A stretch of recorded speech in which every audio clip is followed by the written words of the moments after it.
Hi, I'm Lau, and welcome to Tao in a Minute. Okay, so in the last episode, we talked about mysticism and alchemy briefly. We gave you an overview.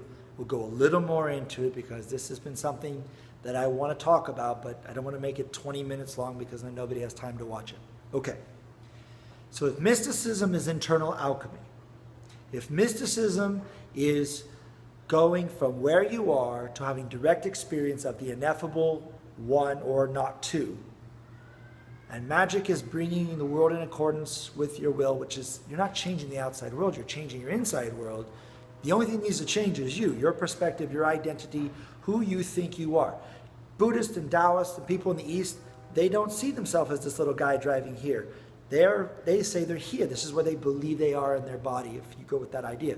In the West, we're here. So the idea between here and here is a big thing between the Eastern and Western, which is the Western is the left hemisphere of the brain and the Eastern is the right hemisphere of the brain, and how your brain's metaprograms takes in information.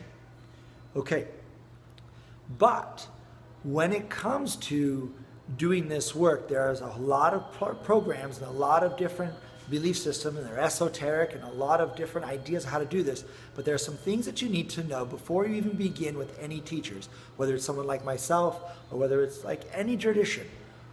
A couple of things you need to know first. One, I get asked this question a lot.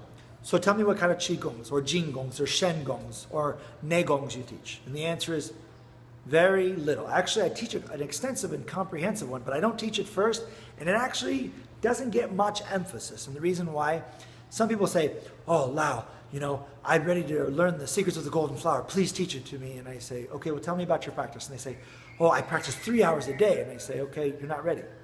If you have to practice 3 hours a day on a Qigong or a Jingong, that tells me one thing. You have a hole in your bucket. And all the Qi and Jing and all the yummy goodness you put in is leaking out. And it's leaking out through the 7 internal pathogens of emotions. It's leaking out through your mind and this identity that takes an inordinate amount of time and energy in your life trying to defend. The first and foremost thing is becoming a whole person. And a whole person is a person who patches the hole in their buckets.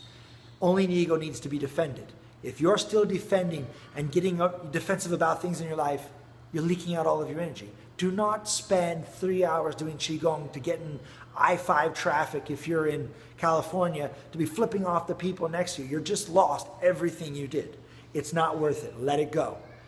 Patch the holes in your bucket. Become a whole person or an actualized person then. Even if you go no farther than that, you become considered superhuman to everybody on this planet you know. From there, then there's a tempering, and from there you can go on and learn about your original nature, and your original nature is that of divinity itself. I'll talk in the next one about something called the why. Why do all this?